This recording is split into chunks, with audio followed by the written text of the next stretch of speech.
what a beautiful arena.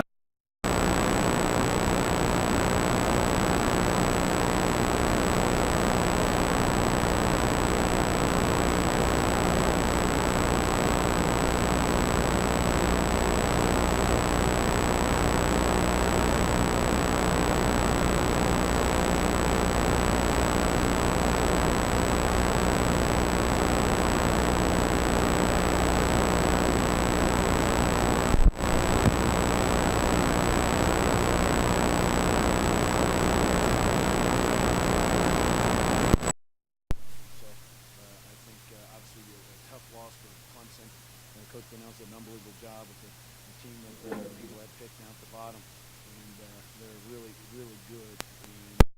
And we're very fortunate to be a team that's won 4 or 5, I think it was. So obviously a lot of big plays, but as I told our guys when we got into overtime, I said we got them right where we wanted. And since we're 3-0, now 4-0 in overtime, it says a lot about our kids. You talk about 4-0 in overtime, it says a lot about winning close games and battling and finding ways. And so a lot of different plays made it and got it to that point, but I'm proud of our guys. Questions? Jeremy, when you guys cut into that 10-point, 11-point deficit, got to like 49, 48, was it just a matter of your guys? It seemed like at that point they defended for a stretch there better than the other game. To their credit, they made shots, I thought, early, Clemson. I mean, Blossom game is not known for shooting, but he made some early. He's a good player, but I don't know that that's his strength. McDaniels made some threes early, so they hit some threes. Roper's now playing, and he goes and, hasn't played much, and he goes for 12, 3 of 6. So they made some shots. We had some breakdowns, but I felt that if we could stay with it, we could get back in it. Similar to Notre Dame. I used the example at halftime in Notre Dame. Similar to that game where they came out firing, making shots, and just staying with it. Don't think we have to get 4 points on this next possession, or just defense has got to step up. The rebounding, obviously, we were down and got a turn to win by 7. So, and our offense I thought was good the entire time. I mean, could have been better, obviously, but we shot 50% on the road, 39 from 3, and 80 from the line, and took care of the ball. So a lot of good things, really good things against a really good defensive team who's playing really good basketball right now. Jamie, you had the last 3 minutes after you cut it at 2. You guys had 2 turnovers and just 3 or 4 shots, and then all of a sudden you score 5 in the last 2.4 seconds. Was there something that clicked, or what was it like just to see your team? I mean, you can't score every time down, and we strive to, but you can't score every time down. And thought we rushed one of them, missed an open one. That can occur, but you just keep battling. You put yourself in position. We had a lot of strange plays too that occurred, but. You just keep battling, and down the stretch we made some plays, and we ran the different presses. I thought we did a really good job. We switched the press on the last one and put a different press on there where we got the steal, and I thought that was big for us to kind of change it up what we had done. The other ones we kind of get it trapped in the corner. This one we denied it in, and I think that may have changed up, may have helped in getting that steal at the end. I thought we put ourselves in both of the traps we had in the corners very close to getting steals. I mean, couldn't have done it any better, whether it be fouls, close to deflection. So we've practiced that a lot, and we've worked on it, even though we don't use it a lot, but obviously it came into play here. The other thing I thought was key, too, down the overtime was the 1-3-1, and they haven't played it a lot, but we practiced against it yesterday because we'd seen them use it twice before, and obviously we were very good against the 1-3-1 when they went to it, and I thought that was key. We went through it yesterday, and it was.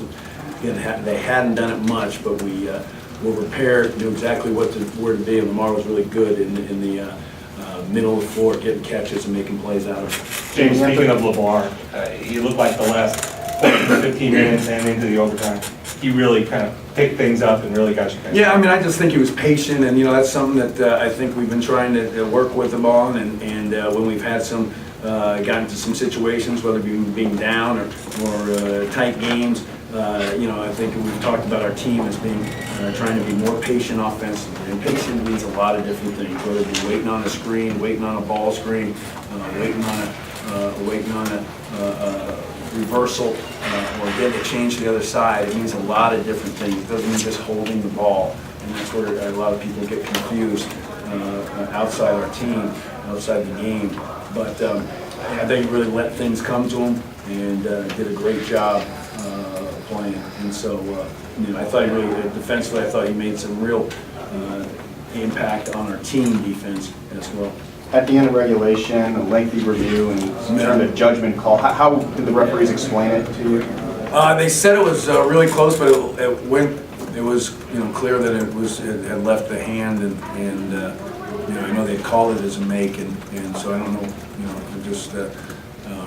just waited for them. We were pretty sure it was a make. I mean, we were pretty sure they'd called it that way, and so we didn't give them up. We were in the whole time. I never came out of the huddle. I was just preparing for the overtime. Never had any doubt in my mind. I spent the whole time coaching the team. It was a long break, lengthy, like you said, but I didn't see any of the reviews or anything. But usually, in my mind, there was no doubt, and so I just spent the whole time. I never talked to the officials until they called me over. So we just spent the whole time preparing for the overtime. And like I said, talking about, here we go, we won 3 overtimes before, now it's number 4, same thing. We just done it a week ago. Jimmy, what I was going to say about the last 2.5 seconds or whatever, you guys have been on the heartbreaking end of enough of those games. What was it like to win one? Or, to have the time shot?